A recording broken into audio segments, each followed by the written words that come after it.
Hi, I'm Rebecca Ablack, and you're watching the Permanent Rain Press. Hi everyone, it's Chloe with the Permanent Rain Press. Today I am happy to be joined by Rebecca Ablack. How are you? Good, thank you. How are you? I'm doing well, and I'm excited to chat with you about your work in Fear Street Prom Queen, such a fantastic movie that was just released the other day. So I'm sure you've been kind of soaking in all of the public reception and the comments online. But before we get into that movie, what can you share about your background in the arts and what sparked that passion in you? Yeah, well, I started in theater and singing and dancing really early. Both me and my sister were dancers. We went to like a dance school, and so that interest in art and performance started really early.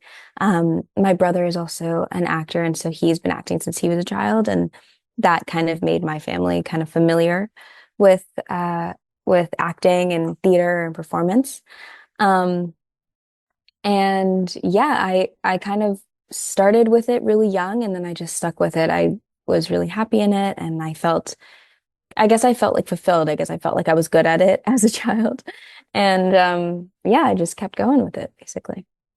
And you went to a performing arts high school as well. So how did that kind of shape or maybe enhance that passion that you already had from a young age? Yeah, I my brother went to that high school first, and I would when me and my mom and my sister would go pick him up, I was like, wow, this school is so big. There's art all over the walls. I would like see the theater and stuff, and I saw my brother in shows, and I really wanted to be a part of that, so I was excited to audition. Um, from the time I was in like grade 7, I was like preparing my audition. And yeah, I loved going there. I made so many amazing friends, and the education was so centered around art and developing yourself as an artist. But then the academics were also, really important, and our facilitators really encouraged us to kind of mix art and creation with academics, and I think that that really solidified my love for both school and drama. Just this really nice blend. And before we chat about briefly, I want to talk about your university studies, which is kind of like that perfect blend because you graduated in theater and creative writing. But something fascinating I read was that you also tried out figure skating before Yeah. deciding to pursue acting at 15. So tell me a bit about that route because I mean, you're a professional actor, kind of performer now, but you also could have maybe been a professional figure skater. Yeah, well, I don't know. I don't know that I could have done it professionally. I definitely was I started when I was 6 years old. I started figure skating at 6, and that was kind of my life from the ages of 6 to about like 15, 16.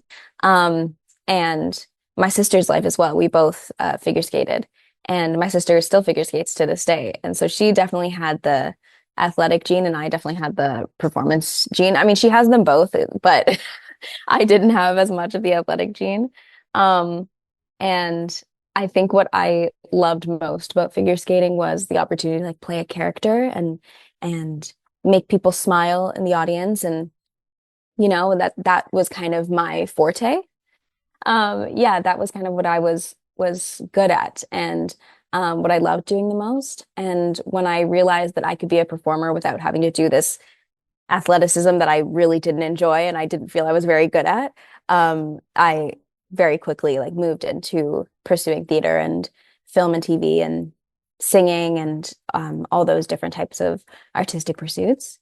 Um, but yeah, I definitely was a figure skater for a long time, and it could have been my path, I suppose, if I had really committed to working hard and as an athlete, but I just don't think I had it in me to do that. It is very taxing on the body. So kudos to your sister for sticking with it. It's something that she loves and is passionate about. Yeah. Tell me a bit about your university studies because I love the theater creative writing mix, and that kind of goes towards something that you're a part of like a kind of comedy collective, which we'll talk about at the end of the interview. But the writing part is interesting because it means you also love to be behind the scenes. Yeah. Yeah, I do. When I went to I was pretty sure that I wanted to study theater, and I didn't know yet that I wanted to study writing. I actually started my creative writing studies in my second year of university. And it's because I took a creative writing course as as a as just like one of my elective courses in first year, and I really enjoyed it. And my professor really encouraged me to apply for the creative writing program, and I was really unsure about it, but I'm glad that I did because it was really helpful for me, and I think I found like a new love for a different type of creative creative pursuit. Um, but yeah, I immediately started in theater. I made so many great friends. My friends that one of my best friends that I started Small Friend Tall Friend with, I met basically my first day of university. Um, and we've been friends ever since. And a lot of the like creative partnerships that I have right now in my life, I started when I was in university. So I feel really lucky that my like educational experience also gave me like lifelong friendships and lifelong partnerships. Um, yeah, I've always loved theater since I started as a kid, and I wanted to be involved in every way. And the school that I went to, York University, um, the program allowed you to try out a bunch of different aspects of theater. So we did production, we did writing, we did acting, we experimented with directing and creation, and I feel like that really allowed me to explore all aspects of theater and not just performance. Um, and yeah, I'm really grateful for that because it gave me kind of a way into creative writing as well. And yeah, I would like to consider myself as much of a writer as I am a performer. And I think that my education kind of really fueled that drive for me. That's wonderful. That kind of is a perfect segue to my next question as to what motivates and drives you as an artist. I think it's seeing art, like being surrounded by artists, and me and my friends, like our favorite thing to do is go out and see shows. We see like a billion shows a year. And it's what we love to do most together. I love to see my friends in other productions. A lot of my friends are also actors, or they're lighting designers or stage managers, or writers. And I think that being around a group of other creatives kind of makes me want to create more and makes me want to be a part of really cool stuff. And um, I think that, where I live, Toronto is booming with art all the time. And so there's always an opportunity to go out and see something, go out and hear something, go to a museum and see some art, and or a gallery and see some art. And there's always something going on in this city. So I think that being a part of it and being a part of this community like helps me grow. I love it. And it's all about consuming art because, like you mentioned, it kind of gets you inspired. Like, let's say you're going through a lull, a bit of a low period. And whenever you go to a production or a museum or even like a concert, like any kind of art, I'm assuming really like kind of tickles you and be like, oh, I think I'm ready to start moving now. Yeah, absolutely. It's the thing that like after you see a movie, you want to like go online and read about it, read other people's reviews, get on your letterboxd and log it. And I think it's that same kind of feeling that you want to go even further. You're like you see a movie and you want to write something about it. You want to like create something based on it. And I think everywhere there's an opportunity to like spark an idea. And that's what I love doing. You are very proud of your Indo-Guyanese heritage. Can you tell me about your cultural background and the role it plays in your identity as a person and as an artist? Yeah, for sure. I mean, I'm very proud of my family and where I come from. I think that, you know, Guyanese people, Guyanese culture is really underrepresented in movies and TV shows and theater. And I think it's just such a shame because Guyanese culture is booming with art and vibrancy and music and theatricality. And um, I just always think like, what a shame that only Guyanese people or this community gets to be a part of that when there's a whole world that is kind of missing out on some really cool art. Um, and I think that's why I'm happy to like represent, my family and where they come from um and yeah, I mean I was born in Canada. And so were all of my siblings, but my parents came from Guyana and I feel like there's so much culture that everybody should get to be a part of. It's a privilege to be a part of it. And I know you're all about supporting Indo-Guyanese, Indo-Caribbean creators and culture. So it's nice to see you kind of helping to create that positive change in the industry that you want to see. We'll talk about your role in Ginny and Georgia, where you star and recur as Padma. Tell me about being a part of this project and what it's given you both personally and professionally.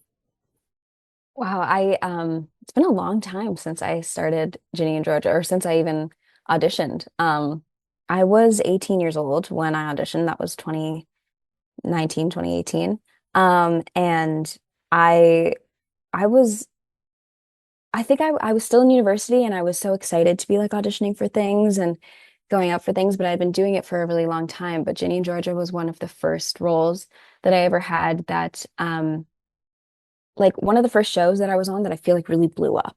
Like I had never experienced anything like that. And I don't think I expected it. I don't think I knew, I don't think I even knew that that could happen. And yeah, when I was shooting it, I was so new and I was learning so much from everybody on that set. Um, especially Sarah, who I was gonna say looked, but I look up to her so much. Sarah Lampert, who created the show. And she was kind of the epitome of everything I wanted to be at the time, like a just a really cool woman, like a really cool person and funny person, but then also like somebody that created this show, somebody wrote this show and um, put so much heart into it. And so I think I was just like a sponge. I just wanted to like learn from everybody on that set. And I think I was so excited to be on it with my brother. Um, in the first season, we had like our characters had nothing to do with each other. Like, we were so far apart. We didn't even have a day that we were on set together. Until Sarah kind of like wrote one of my scenes into Joe's Cafe and into Blue Farm Cafe and that kind of like put us on set at the same time. Um, so I think I was just so excited for that in general. And then, yeah, like it really, there was so much, wonderful reception of it. And people were really excited about it. And that made me even more excited about it. And yeah, I just feel like when the show started out, I was so young and I didn't um, really understand a lot of it. So it was so like shocking and surprising to me, which I feel like was more fun.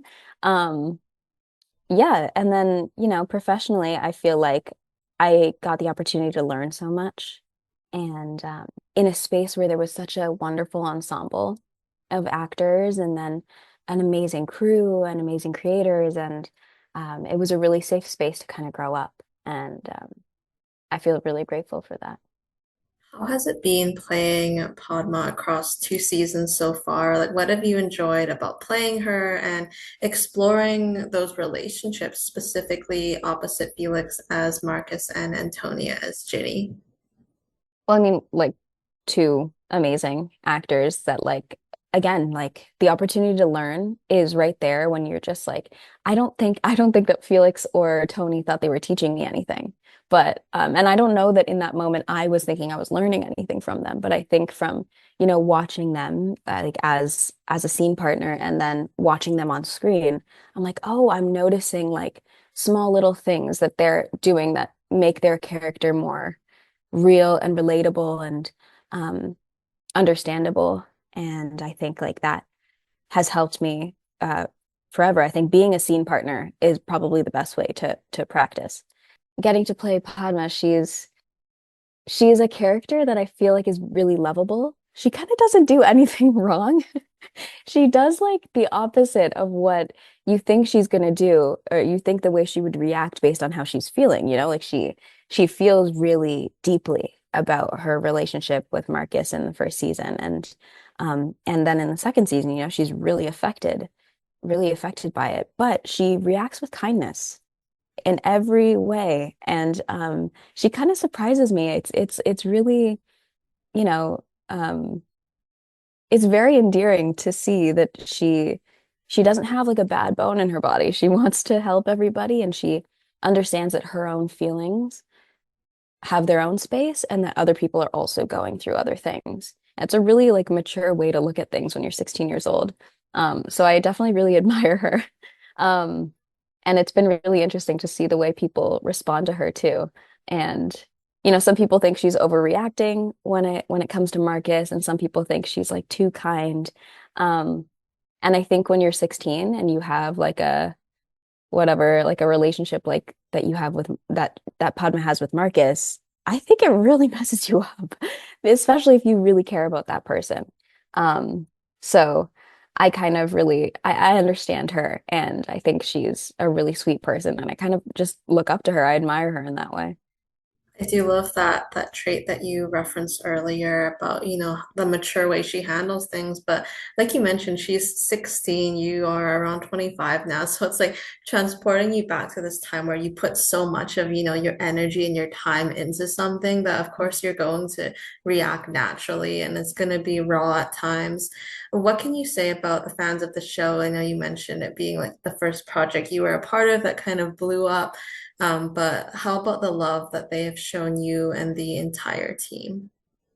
Oh my gosh, I think that the people that watch this show and the audience of this show are so vibrant and so excited, and it's something like I never expected, or not that I didn't expect it because the show doesn't deserve it. I think the show does, but I don't think I could even like imagine that it was going to get this kind of reception.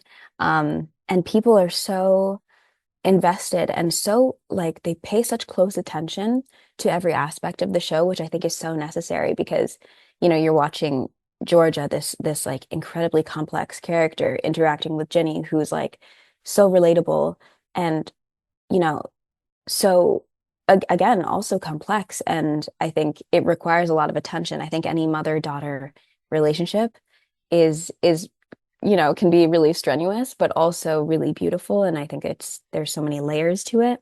So I think that this is like the perfect audience for a show like this because everybody cares about these characters really deeply. And I think it's beautiful how much this show has like impacted people. Um, and I always say like if I wasn't a part of the show, I would watch it purely for Ginny and Georgia, this like mother-daughter dynamic. And I think that it's beautiful. I would be a fan of it. I am a fan of it, and I would be a fan of it even if I wasn't a part of it. How has it been seeing the positive response of viewers to your brother Raymond and his character Joe? Oh my gosh, it's my favorite thing ever. When the first season came out, I feel like I was kind of watching it as an audience member. There were times when I kind of forgot that I was in it because I was so excited that my brother was there and in it and being received so well.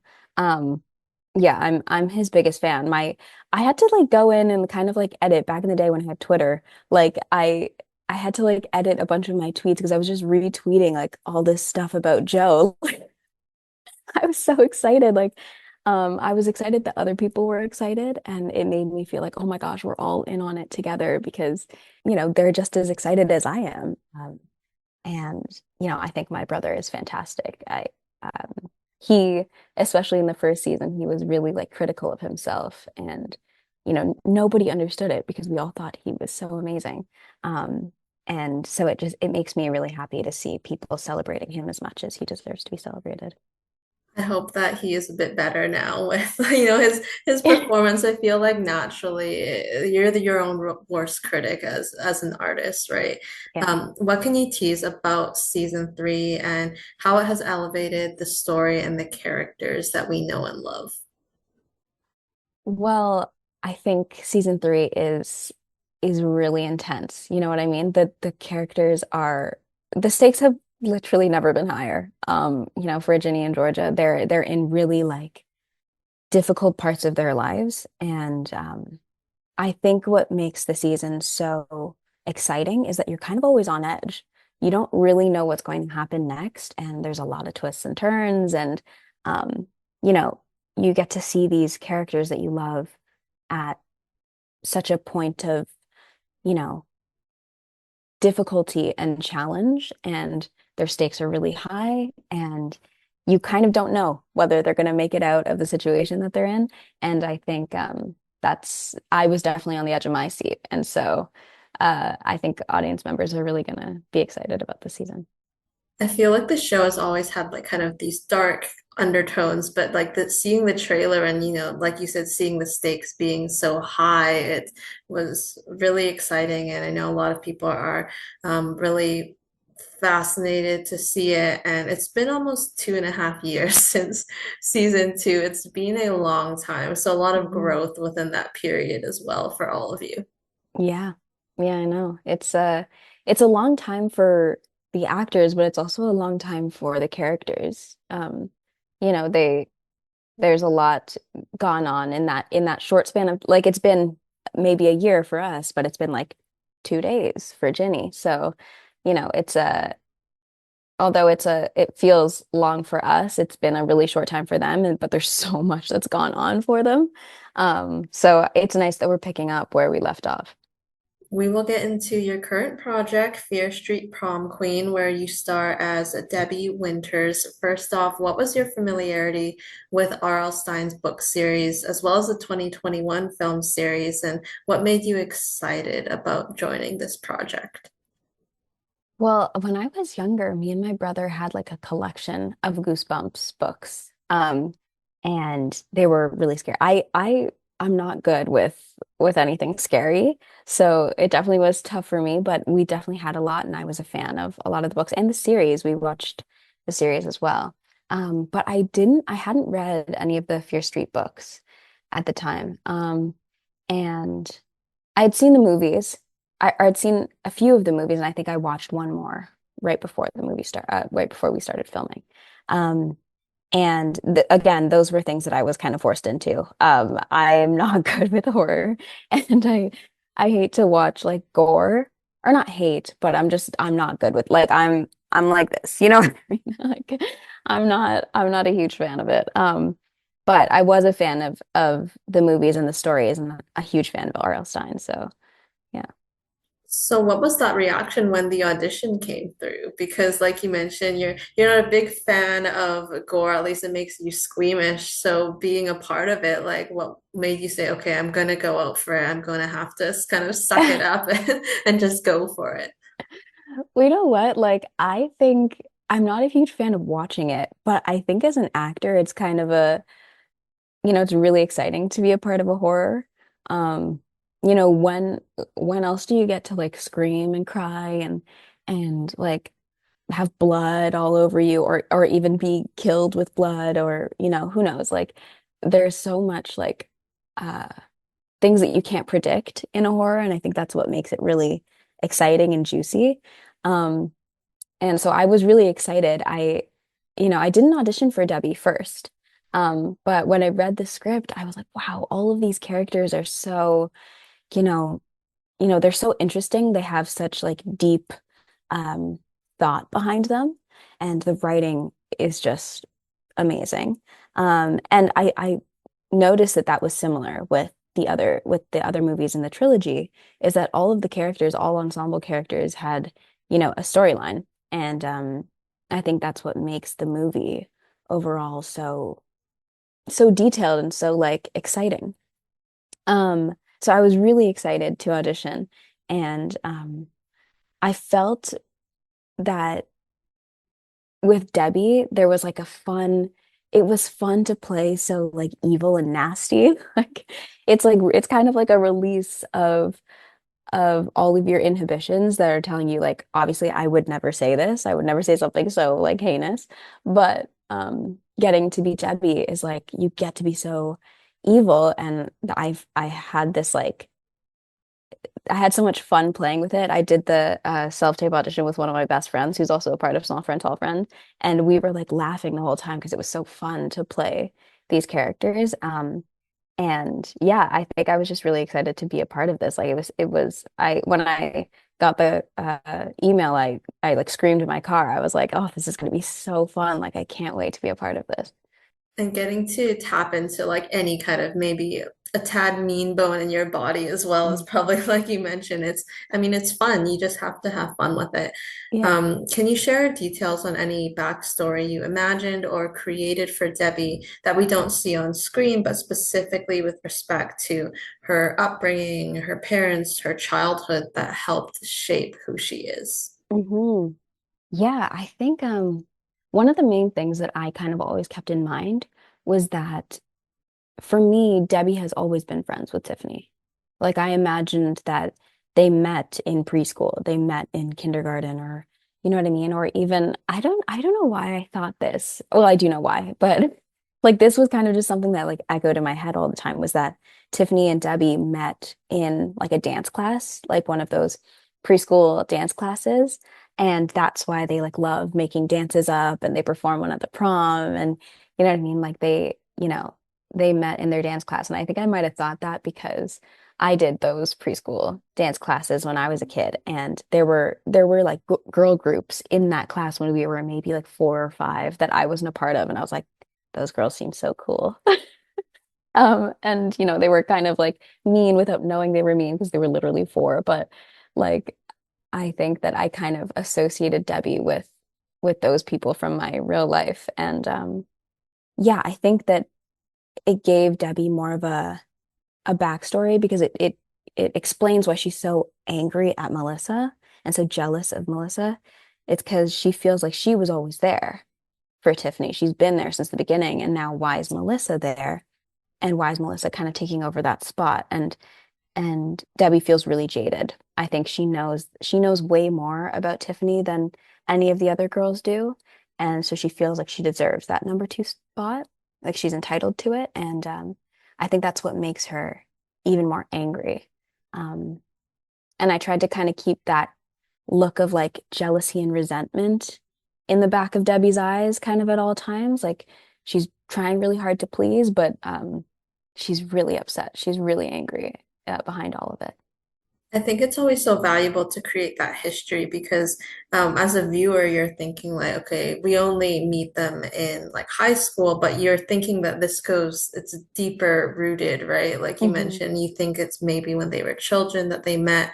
Do you imagine she also comes from some level of wealth? Yeah, for sure.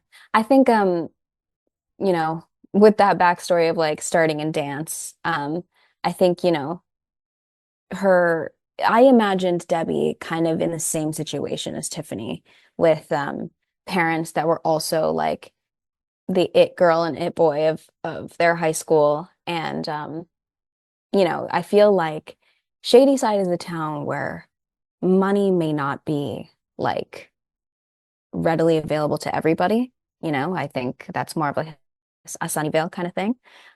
But for the few that had money or status or access to like to wealth, um, I think Debbie was among them, and I think she's from a line of people that always had that kind of status.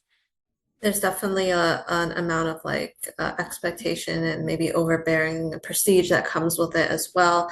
What were the key physical and personality traits that you focused on when in character? And did you source inspiration from anywhere, including other movies or TV shows set in the 80s?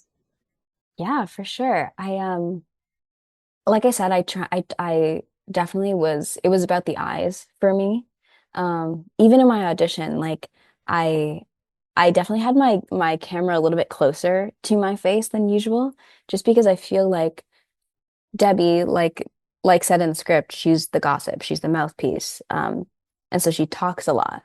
But I think she's very calculated because she knows she's going to get in trouble if she if she talks too much. And originally in the script there was, uh, she gets scolded by the teacher. She's I can't remember what exactly she said because it's not in the movie, but she said something bitey, something bad to Lori, and she gets a Miss Winters one more infraction like that. You know what I mean? Like she gets scolded.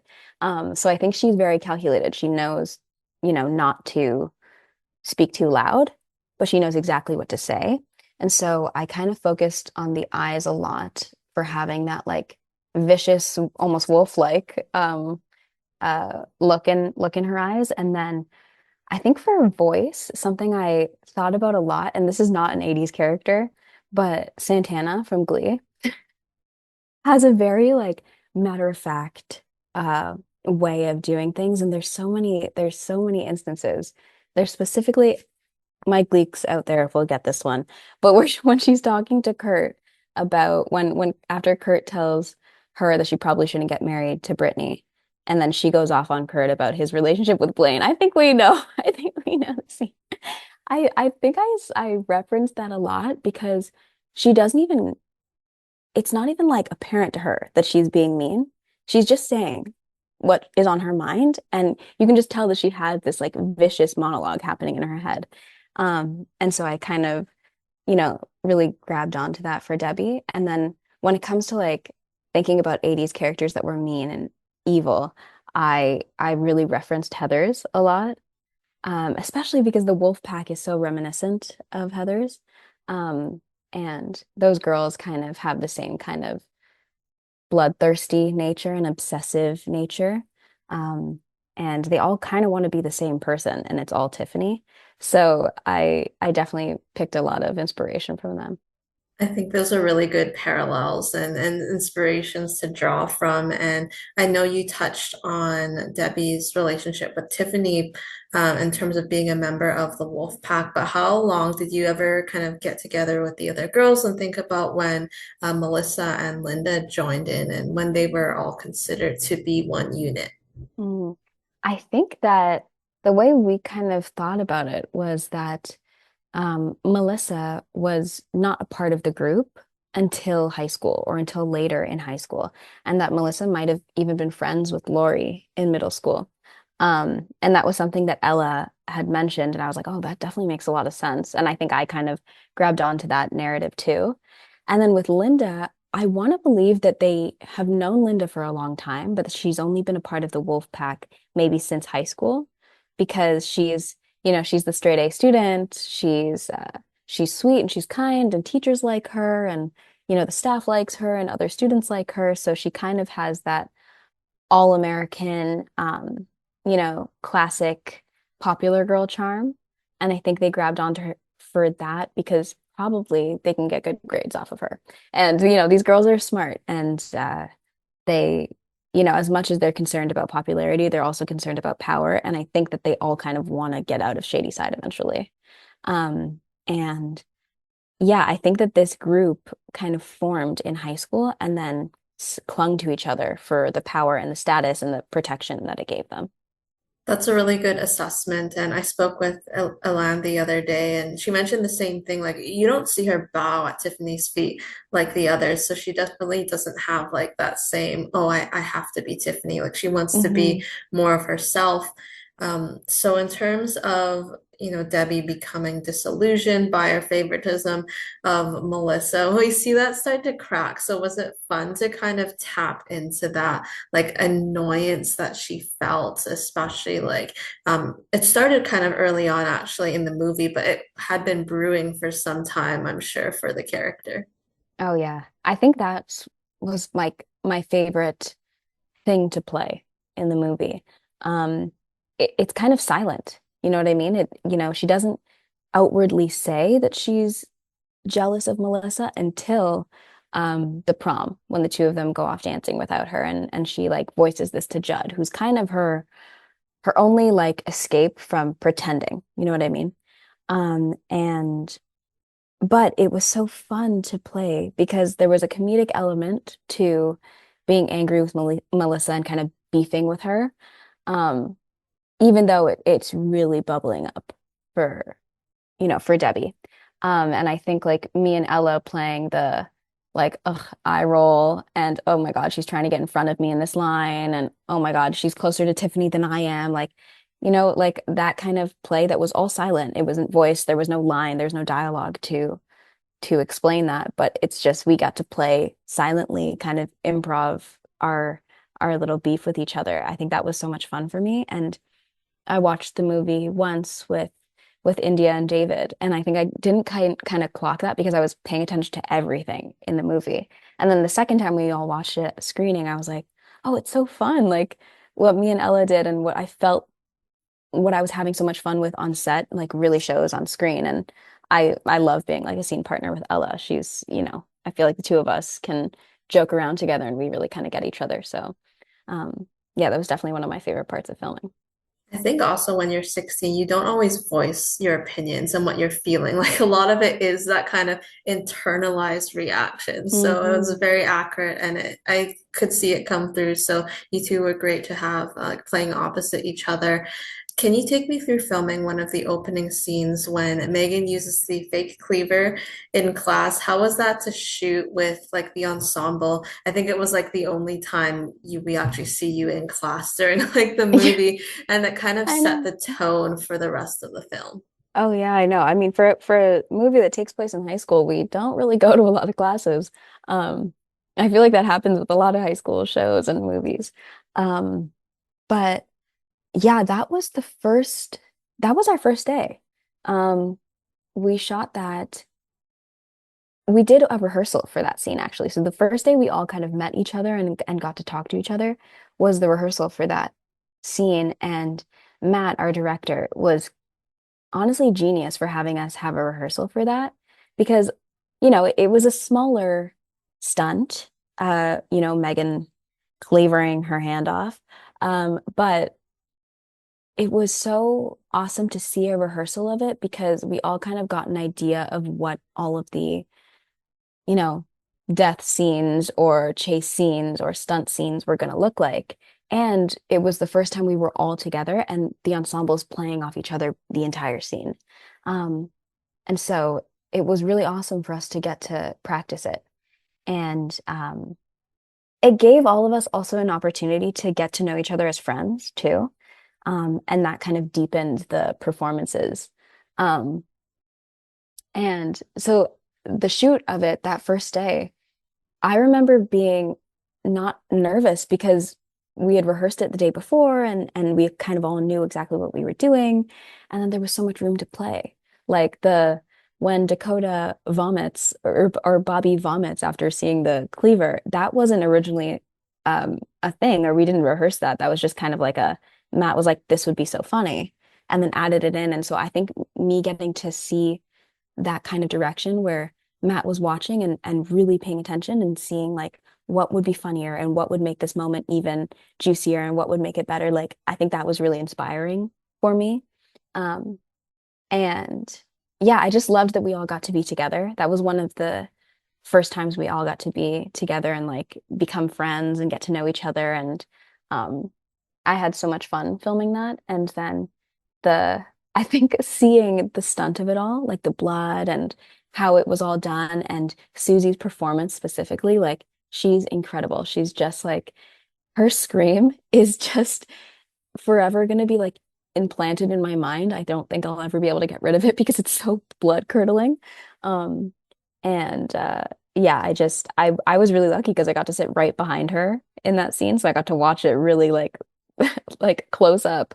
Um, yeah, and it was awesome. We have an amazing team of creatives and as well as all of the people that, did our makeup and hair. Like it was just like everything was like down to a T. And it was really cool to experience. Quite literally, you got a front row seat Yeah. to the stunt, but it was so fun to see how like the ensemble cast interacted and like you mentioned, Matt making use of everyone in the room. So winning prom queen, it has additional weight as the winner will be seen as representing the perfect new shady side. What does Debbie hope to gain by winning the title? I think that Debbie, I think Debbie thinks she can win. And I think that her belief is that if she does win, it would kind of show Tiffany, like, I'm your number two. You were wasting time with Melissa. You were wasting time with everything else. Like, I can be your number two. I think she knows, though, in her head, there's no other winner than Tiffany. And for her, if she won, I think it would be her, like, haha, told you so moment. You know what I mean? Like, she would get to have like a bit of gratification from that. Um, and she knows that if Tiffany wins, nothing changes for her. Like she stays in the same position, Melissa stays in the same position, and she wants something. I think Debbie knows that there's more than high school, and she knows that there's more after she graduates. Um, but the status and the protection that she gets from being in the Wolfpack, she wants more than that.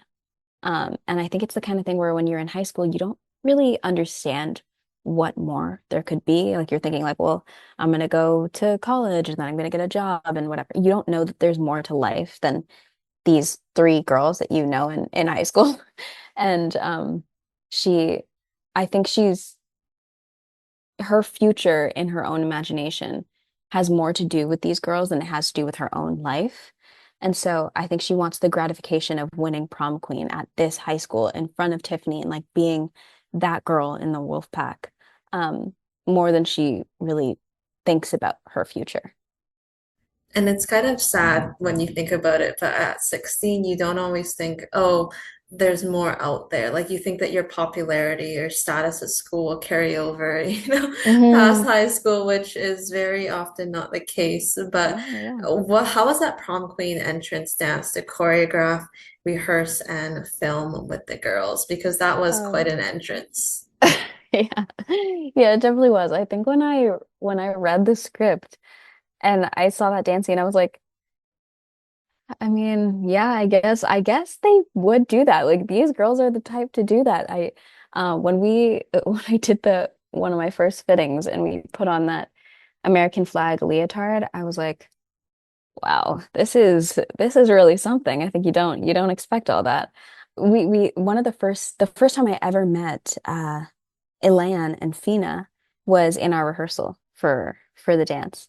Um and I was so nervous because I wouldn't classify myself as a dancer. I have dance experience and I can dance and it looks like I actually in a lot of products have danced. So I keep getting thrown into these positions, but I wouldn't say I'm a great dancer. And so I was really nervous, but it was so nice to like be with a bunch of girls and our choreographer, Lisa, was so amazing and encouraging. And it was actually really fun. And we had that rehearsal, and then the next rehearsal that we had ended up being in the cafeteria of the high school that we shot in. And we would film it. Like me and Ella had these videos that we would film and then like watch them back like when we were not in rehearsal so that we could like get the choreography together in our heads. Um, and although it was like the choreography was pretty simple and doable, it was still nerve-wracking. But I think the thing that made it fun was that we were all together. Me, Alan, Fina, and Ella, we got to spend so much time together, and it was kind of embarrassing for all of us, and so it was really like a bonding experience. Um, and we shot that for 2 days, and there were a lot of accidents within it. I got stepped on by one of those little pumps, and that killed. Like my foot was done for a long time. Like I could feel that bruise for like months after. It was intense. Um, we also like our shoes didn't fit us properly. We had to tape them. They were taped to our feet. Like it was actually kind of ridiculous and funny.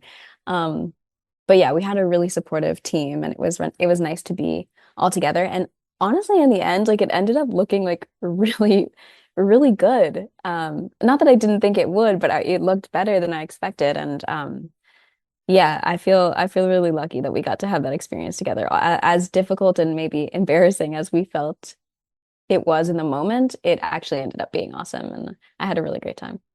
You have to give yourself more credit. I thought it looked really cool, and I mean, those heels are no joke. You got stepped on with one of them. Although I heard they weren't very high heels, but they were still heels that you had to Yeah, dance yeah. in. I mean, those they were like those little pumps, that I think are very 80s. And also like that was like the length of heel, the height of heel that you wore when you were in high school because you couldn't. Well, how could you do any more than that? A little bit of a Mean Girls moment as well. Did you Yes. kind of channel that energy? Yeah, I thought about that a lot. I was like, we need somebody's mom in the audience with the camera. Like it was very, um, it was definitely like pulling on that moment, which I thought was really funny. And there's a lot of really campy, kind of funny, ridiculous moments in this movie that make it, you know, even more vibrant. And I think that this is definitely one of them. What do you remember from the senior prom set and being in that decorated space, as well as just the school set of Shadyside in general, and how they kind of transported you back to the 80s? Yeah, I mean the set deck team was just amazing. Like you can tell in the movie, but being there in person, it's so like every detail is so well thought out, and well planned. And there's there's a lot of, things that I guess I didn't expect, like the details on the punch bowl and the details in the streamers on the stage and all of those posters and stuff. Uh they're like the detail on the posters is real. Like there's, it says like the time of the soccer tournament and there's so much there's so many aspects that are really um the detail is just insane. But I think like me being transported back to the 80s, not that I was around or alive in the 80s, but um, for a period piece, I think a lot of it for me was about hair and makeup and our looks because my hair took like 2 hours every single day. And everybody's hair was big, everybody's hair was awesome. And then the makeup was so cool. Like I got introduced to using blue eyeliner and blue mascara. And I still kind of do that sometimes if the occasion calls for it. But because I loved how it looked and I felt like a lot of the time with my hair, I looked like my mom, pictures of my mom that I've seen from the 80s. So um, I was yeah, just really excited to be a part of it. And I think for me, the thing that made me feel the most 80s was our looks, everybody's looks. Were there any specific outfits or pieces that stood out to you from wardrobe that you got to wear? Anything you got to take with you? I wish there was one thing that I really wanted. I wanted Debbie's necklace, the one that Judd gives her. I really wanted to take those home, or one of those home, because there were like five of them. But I didn't get to. But I think one of the things that stuck out to me was like all the color blocking. Debbie has like a green sweater with like purple like collar and like the pink earrings. And I think like just the mixing of those colors, those like really bright, vibrant colors were very fun.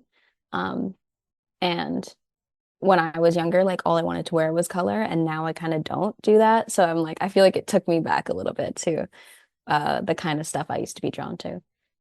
And being in hair and makeup, for like 2 hours every day, how was that working with the team? Like, I'm sure you get into having a lot of trailer conversations during that time. Oh yeah. Oh my gosh, you spend so much time in the trailer just gabbing, like just yapping away because that you got to sit in that chair.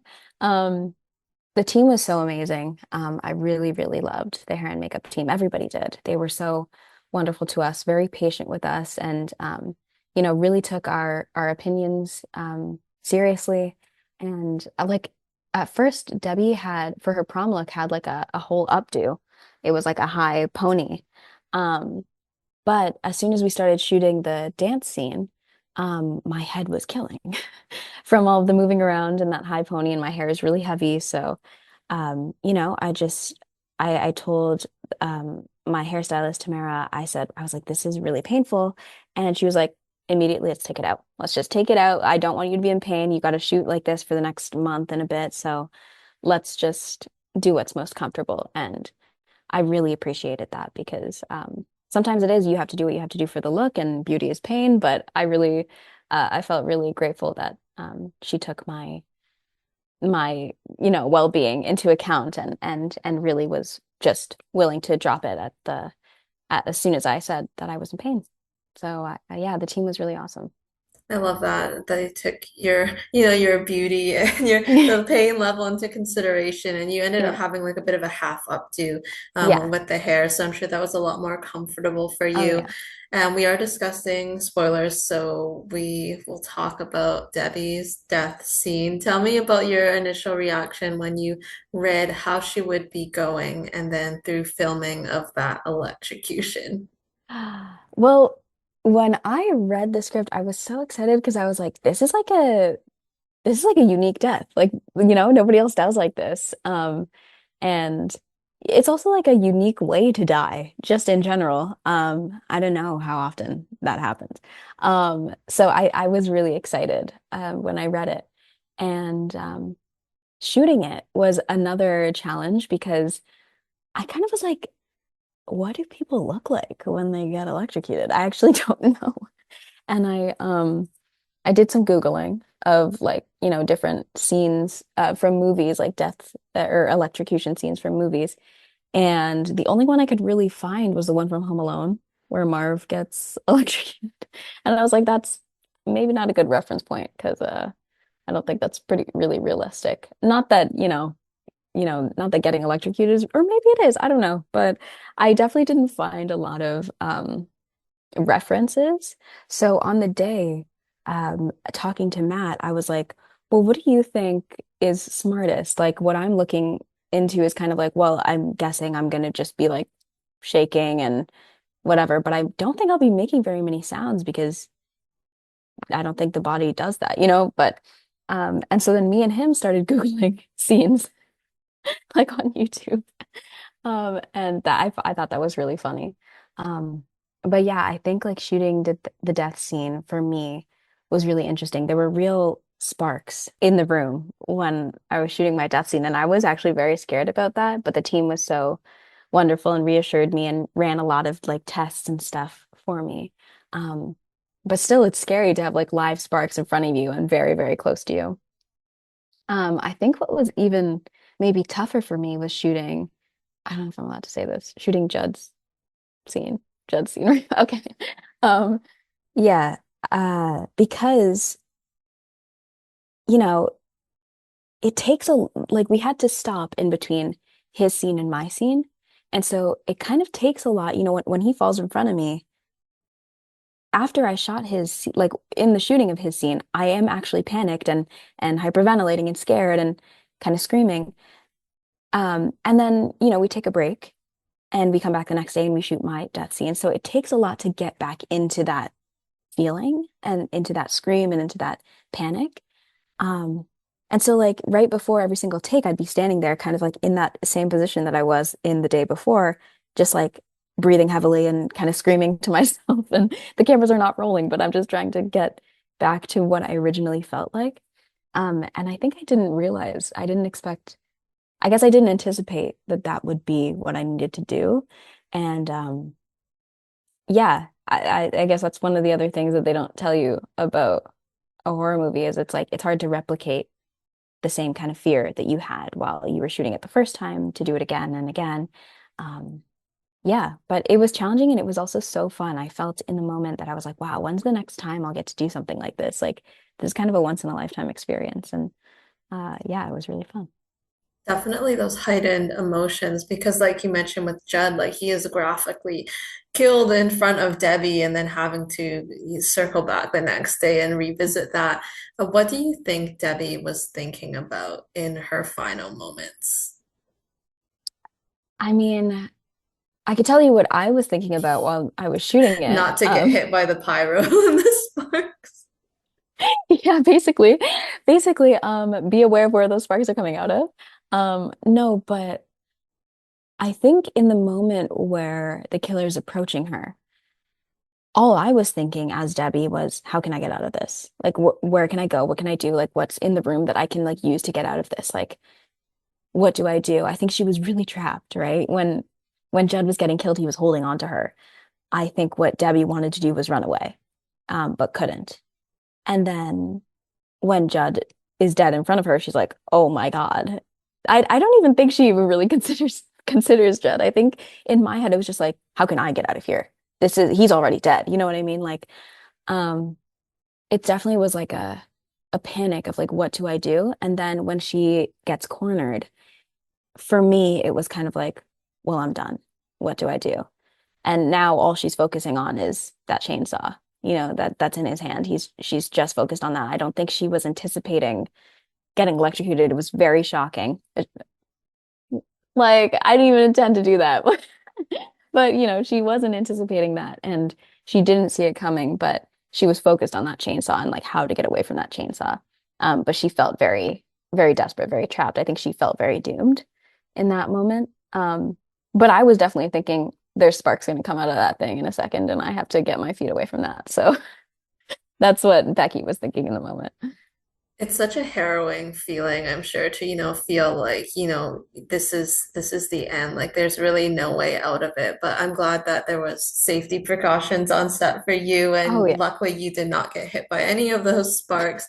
But how was it sharing that scene with Damien as Judd, including when he gives her his mother's necklace? Because that was a sweet scene that just led Yeah. to a bloody, unexpected tragedy. Yeah, I know. I think, there was something that Matt said about how before every character's death, they kind of have a moment that, shows you that they aren't exactly who you thought they were. Like Judd, you kind of see him as like this like big jock, big bully. Um, and he doesn't seem to care about anything. You can't even really tell if he cares about Debbie. But then in that last moment, you see that he actually really does care about her and their relationship is probably has more depth than anybody in the school knows or that anybody in the audience knows. Um, and yeah, it's sweet what he does. Like he does with what he has. He has his mother's jewelry and he's going to steal it and give it to his girlfriend because he loves her. And I think that's really sweet. And then similarly, you get to see Debbie kind of express why she's upset and express why she feels she deserves that number two spot with Tiffany. And she could never say that to Melissa or Tiffany or or sorry, or Linda. And, I think it humanizes her. Um, and I feel like in those last moments, everybody has a moment which either humanizes them or makes you believe like, oh, they're not as good as I thought they were. They're not as noble as I thought they were. Um, and I think that gives every character a lot of depth immediately before they're killed. And I think it's a way to like really grab the audience, really hook the audience. And yeah, I enjoyed shooting the scenes that um, make you think differently about Debbie. And then with you and Damien, there's the Ginny and Georgia connection. Was it sad to see him go right in front of you? Oh my gosh, it's so crazy. It was like I think you don't anticipate how much it's gonna kind of strike you um emotionally, but like his death, it happens right in front of me and he's grabbing me the whole time.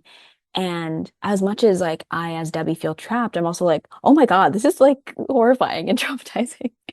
Um, I've known Damien for a long time now, so seeing him get chainsawed, it hits you. It hit me like seeing all of my friends get killed, whether I saw it on set or I saw it in the movie it was horrifying each time. And I can't even lie, I did this for literally almost all of them. Like I haven't seen most of the deaths. So, or I haven't seen them in detail because they're hard to watch. It's really hard to watch like these people that you like so much get killed. Well, I feel like you have to do what's comfortable for you, and especially knowing that you're like not, you're kind of squeamish when it happens, especially people like you mentioned, these are your friends and Hmm. you've known them for a bit now, so maybe you'll see them one day, but you have watched your own, so Yeah, that's, yeah. and Mine's I'm sure kind of, that was also a little unsettling, maybe the first oh yeah. go. Oh, definitely. I keep, I've seen it so many times now, and I'm kind of, I think I'm desensitized to it. But the first time I saw it, I was like, oh my God, that's horrible. Like when I think for me, the close up of my eye is really like freaky and like weird. Um, and yeah, it's definitely a trip every single time I see it, even though I've seen it a bunch. So you did touch on the collaboration involved with your director, Matt Palmer. Tell me about the creative team, the crew behind the scenes, bringing it to life, and your experience working with all of them. You know, the team, like everybody involved in this movie, and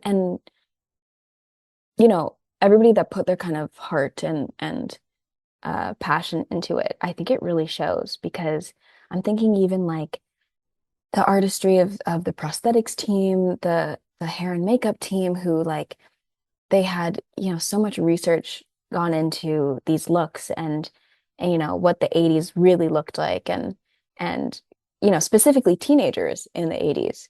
Um, I think that the dedication to it all really shows in the final product of the movie. Every aspect of the set and the hair and the makeup and everything, it all is so 80s and it all suits the script and suits the movie so well. And there's a whole, post-production team that, regrettably, it sucks. I always say like there's almost half of the team that I never get to meet or I never get to see because, they're working on post. Um, but everybody that worked on this film, like it really shows how passionate everybody is and how talented everybody is because it's so cohesive.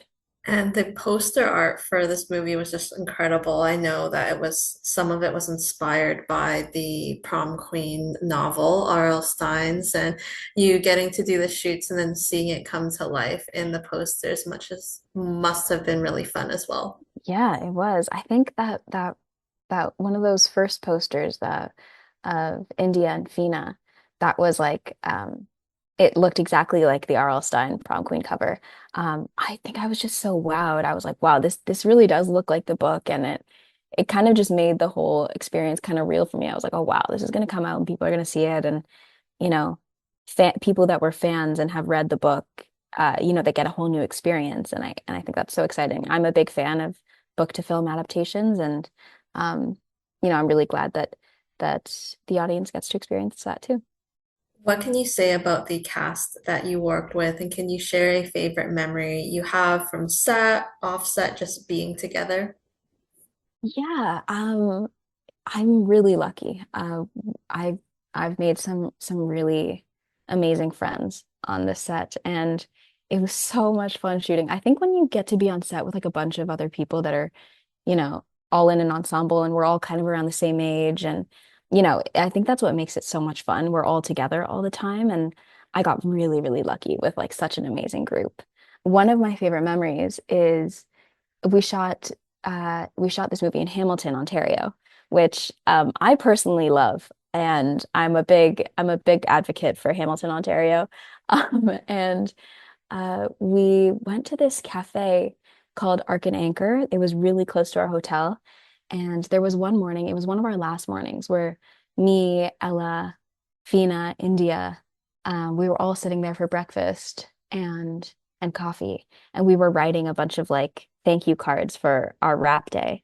And we were all kind of just like, being reminiscent and sentimental of the whole time together. And I think about that really often. One, because I love that cafe. They have a lot of really yummy, like vegan options, and it's awesome.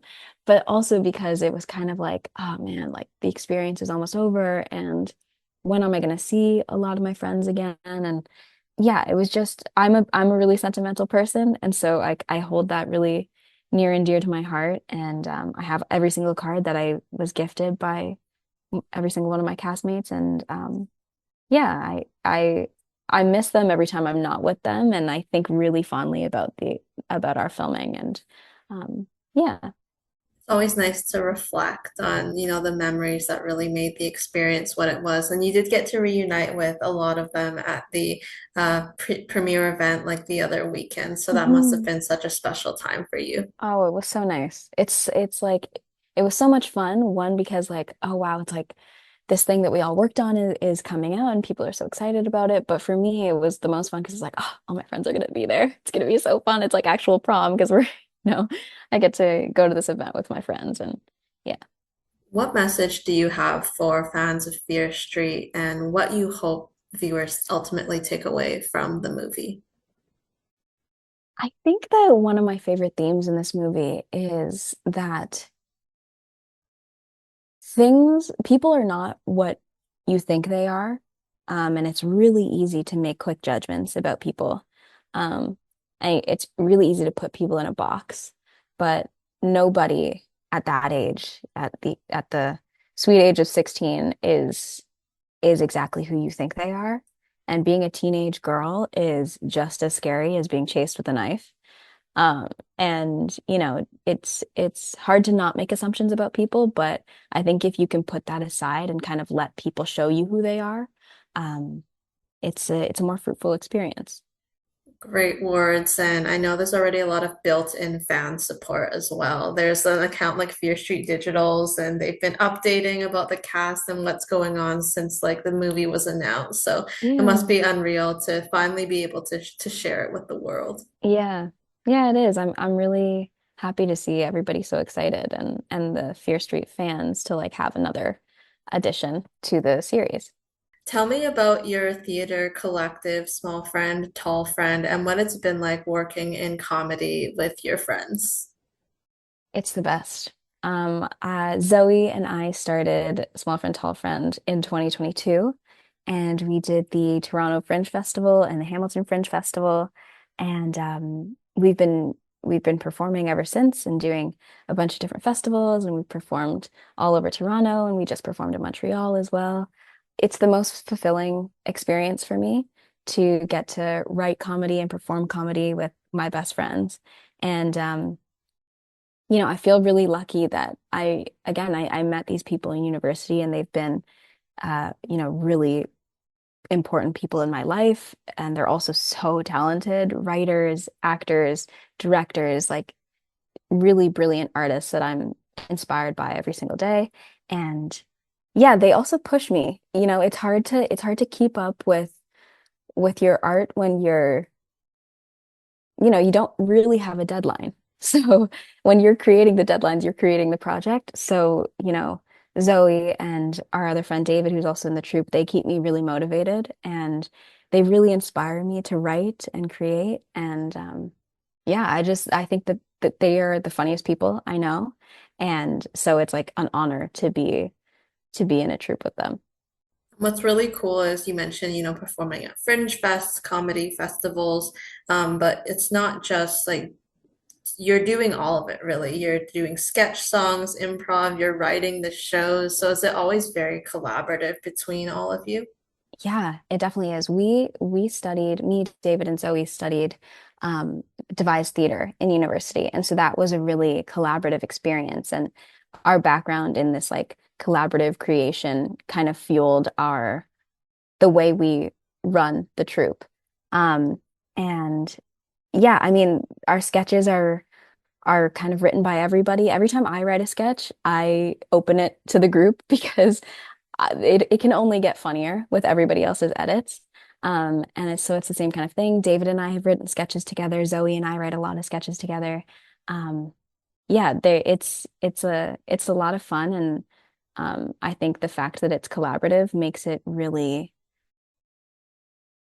it makes the whole experience more vibrant because everybody is so funny and everybody has a different talent that they're bringing to it. It must be cool to see like the individual touches that each of you bring to the collective, and you can probably see it in the work. And do you have shows lined up for this summer as well? Yeah, we perform like we're really lucky. We made a lot of like amazing connections in Toronto with a bunch of other Toronto comedians, and everybody in the sketch community in Toronto is really just has been so lovely to us. and we get to perform at a bunch of shows. Um, yeah, we just finished a festival in Montreal, the Montreal Sketch Festival, and we're now just doing shows in Toronto as usual, and that's kind of the thing that keeps us the most busy with the troupe. You star in the short film One Day, which had its Toronto premiere at the Canadian Film Festival in March. Can you share some insight into this project and working with your writer and director, Yasmin? Yeah, so Yasmin reached out to me in, I think it was 2022 or 2021. It was a while ago. I think it was 2022. And she sent me the script, and when I read through it, I thought it was so sweet and cute, and Adeela, the character in the short film, really reminded me of myself in high school, and so I was really excited to be a part of it. And Yasmin is has been so wonderful and really like just really like attentive, especially on set. And so working in that space with her, it was so fun because everybody kind of got to have a say, and everybody that I got to speak to on that set, a lot of the other crew members were also Guyanese or also Caribbean. So it was really nice to be in a community like that, and I'm really grateful that I met everybody, especially Yasmin.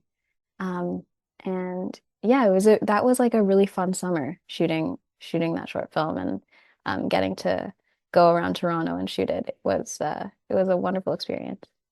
And with Adeela, I know you've said before how you connected with her personally. She is a young Indo-Caribbean Muslim woman, so it's really based on that experience. So, how was that for you, like really tapping into maybe personal memories, maybe some good, maybe not so good, and having that shine through the character?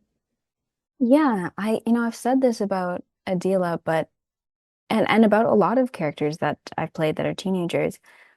It's really vulnerable being a teenager in high school, and you kind of don't have as many inhibitions yet because you don't even know that you should be like looking at yourself that way.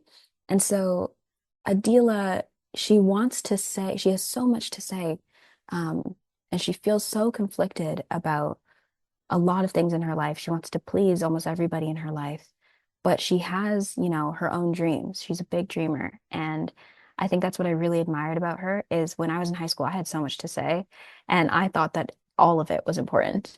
Um, and I definitely spoke out a lot. And I think that Adila does that in her own head, but she's so kind of eager to please everybody that she doesn't outright do it in the real world. And I thought that was so sweet when I read it in the script, to have, this whole inner monologue that's happening for you, but you can't really express it. It's a really frustrating experience as a teenager, and I really related to that, and I was excited to bring it to life. Really just playing with those balances of feelings and emotions. And I know that One Day is still actively announcing its participation in festivals, so it's so wonderful to see it reaching new audiences. So congratulations to you and the team. Yeah, thank you. I have one more question for you, our signature question. If you could be any ice cream flavor, which would you be and why? Um, that's a really good question, and I love that it's your signature question. Um, I think I would be probably matcha, like a matcha ice cream, because it's my go-to ice cream. It's my favorite flavor of anything. If there's a matcha flavored something, I'm gonna get it. It's my favorite flavor, but also I want to believe that like you look cool when you're eating matcha because it's like, what is that? What is that green ice cream you're eating? And also, it gives you a little kick of energy. And I feel like I'm a little kick of energy too. So, yeah, I definitely go matcha. That is a perfect answer, and I'm a big matcha fan as well. So I absolutely love that. Thank you so much, Rebecca, for taking the time to chat. I really appreciate the conversation. Oh, thank you. It's so nice to meet you, Chloe. Same here, and hopefully we can catch up in the future. But Yeah, until then, for all those watching, make sure to catch Rebecca in Fear Street Prom Queen, which is out now on Netflix, and we will see you next time.